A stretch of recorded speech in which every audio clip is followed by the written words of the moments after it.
তোমাকে বলবো না তো কাকে বলবো, এই কথাটা একটু বেশি স্নিগ্ধ। মানুষের বলার মতো অনেক কিছুই থাকে, শুধু বলার মতো মানুষ থাকে না। রাতের পর রাত জাগা, চরম কাঠিন্য, তুমুল ঝড়ঝাপটা, অস্পষ্ট কান্নার দাগ, এগুলো আমরা কাউকেই সহসা দেখাতে পারি না। খুব শান্ত হয়ে যার তার চোখের দিকে তাকিয়ে বলা যায় না আমি ভালো নেই।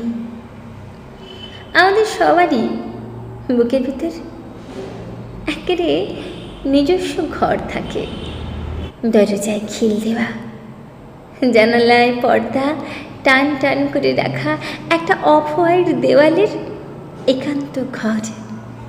খুব সন্তর্পণে সেই ঘরের দরজা আমরা খুলি, ভীষণ যাচাই করে কাউকে প্রবেশাধিকার দেই। এলোমেলো কথার সঙ্গে দেই আমাদের মন, নিপাট সাজানো জীবন। আমরা চাই একমাত্র সেই জানুক সর্বস্ব, ছড়িয়ে যাওয়া আমিটাকে অবাক করে কুড়িয়ে নিক।